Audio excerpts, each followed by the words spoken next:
Աշխատանքային հերթական այցի շրջանակում մարդու իրավունքների պաշտպանին ընդունեց Շիրակի մարզպետը։ Մարզեր այցերը հաճախակի են, Անահիտ Մանասյանը տեղում ծանոթանում է այն հարցերին ու խնդիրներին, որոնց վերաբերյալ մարզերի բնակիչները շատ դիմումներ ու նամակներ են հասցեագրում պաշտպանի գրասենյակ։ Շիրակի մարզից ուղղված դիմումների շրջանակն է քննարկվել մարզպետի հետ հանդիպմանը։ Ուսումնասիրված խնդիրները սոցիալական են, բնակարանային, համայնքային, որոնք լուծում չեն ստանում, ինչպես օրինակ թափառող շների խնդիրն է, քաղաքային ենթակառուցվածքների, բնակելի թաղամասերի շենքերի ու կոյուղատար ցանցերի վատ վիճակը։ Շատ կարևոր է եւ պետք է բացառված լինի կենթանիների նկատմամբ դաժան վերաբերմունքը, բայց նաեւ նշել եմ, որ փաստացի այս պահին իրականացվող քայլերը այնպես չէ, որ լուծում տվել են մարդկանց տեսանկյունից, առաջ եկող խնդիրներին, որովհետեւ մի շարք դեպքեր են ունեցել երեխաների հետ կապված բավականին այսպես լուրջ հարցեր, օրինակ մի քանի տարի առաջ երեխայի մահվան դեպքեր մարզերից մեկում գրանցվել, այստեղ էլ մեզ պարբերաբար պիտի շատ հստակ է այս ուղերձնել տամ, պարբերաբար քաղաքացիները դիմում են այն հարցով, որ հատկապես երեխաները շատ վախի վիճակում են հայտնվում։ Շների հետ կապված ես այդքան բախվել եմ փոխքաղաքապետ աշխատած ժամանակահատվածում մինչև այսօր, բայց գիտեք Գյումրիում ցավոք քաղաքային իշխանությունների հետ եղած խնդիրները ու քաղաքապետարանում տեղի ունեցող իրադարձություններ ընդրություններից հետո այդ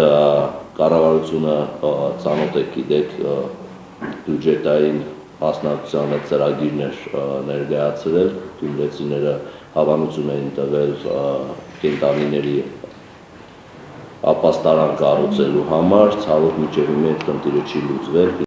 Անահիտ Մանասյանի հանձնարարականն էր թափառող շների կացարանի կառուցման, բնակիչների անվտանգության խնդիրները դարձնել առաջնային լուծում պահանջող հարց եւ կարգավորման տարբերակներ փնտրել։ Պաշտպանի գրասենյակը շատ դիմումներ է ստացել քաղաքի տարբեր թաղամասերի շենքերի բնակիչներից չգործող վթարային կոյուղատար ցանցի մասին։ Քաղաքային տնտեսության ենթակառուցվածքների եւ համայնքային այլ խնդիրների լուծումը որքանով են առնչվում ՄԻՊ-ին եւ նրա գործունեությանը, պարզաբանում է պաշտպանը։ Հատկապես հանրային ծառայությունների տեսանկյունից նաև մենք դիմումներ ունենք որոշ շենքերի բնակիչներից, որ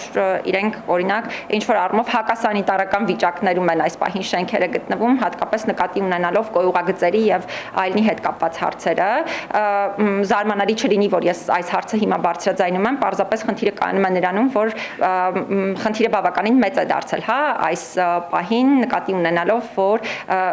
ոչ թե մի քաղաքացի է օրինակ մեզ դիմում, այլ կոնկրետ շենքերի բնակիչներ են դիմում։ Մի հատ երկրաշարժ են տեսել այդ կոյուղի համակարգը, մի հատ դրանից հետո երկար տարիներ, որպես այդպեսին փոխ չի արվել կամ ինչ էլ արվել է, կամ շատ որակով չի արվել, բայց ուզում եմ նշել, որ այդ համատիրությունների ու համայնքապետարանի հետ համատեղ աշխատանք է,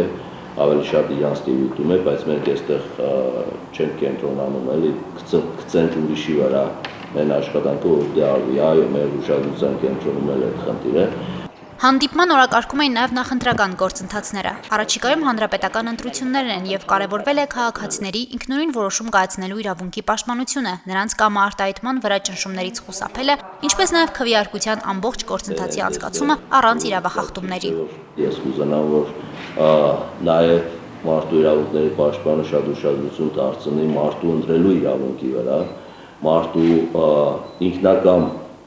որոշում կայացնելու իրավունքի վրա, որը շատ դեպքերում նաև մարդու ընտրելու իրավունքն է խախտում։ Մարդիկ պետք է հստակ իմանան, որ իրենց կամքի վրա որևէ ներազդեցություն ընտրելու իրավունքի դիտանկյունից պետք է պարզապես բացառված լինի։ Հետևաբար այս առումով շատ կարևոր է, որ թե բոլոր դերակատարները նկատի ունենան հանգամանքը եւ բացառեն նման վարքագիծը, նկատի ունեն որևէ կերպ ազդելու, ներազդելու ընտրողների կամքի վրա, եւ թե իրենք քաղաքացիները պետք է տեղեկացված լինեն այս հանգամանքին, նաև հաշվի առնելով այն, որ մի շարք արարքներ այդ թվում ոչ իրավաչափ են եւ քրեական օրենսդրությամբ են նախատեսված մի մասը այլ իրավախախտման տեսակ է իրենից ներկայացնում եւ իհարկե հատուկ ես անդրադարձա այն հարցին, որ հատկապես քաղաքական դերակատարները պետք է զերծ մնան ատելության խտրական խոսույթից, այն բևեռացված խոսքի տեսակներից, որոնք նաև մարդկանց տարբեր սոցիալական խմբերի են թիրախավորում։ Աշխատանքային այցի շրջանակում հաջորդ հանդիպումները կրթական հաստատություններում էին։ Գյումրիի թիվ 1 ավագ դպրոցում Անահիտ Մանասյանը զրուցել է աշակերտների հետ, պատասխանել նրանց հարցերին, լսել կարծիքները Հայաստանում մարդու սոցիալական, առողջապահական, կրթության ապահովման իրավունքների պաշտպանության մասին։ Պայմանները ինչպիսին են, հավանում եք այստեղ կոմֆորտած ես համար սովորելը։ Դա շատ լավ։ Մարդու իրավունքների պաշտպանի աշխատակազմի Շիրակի մարզ այցը եզրափակվել է Շիրակի պետական համալսարանում ուսանողության եւ դասախոսական կազմի հետ հանդիպումով։ Հասմիկ Թումասյան, Վահագն Վարակյան, Հորիզոն,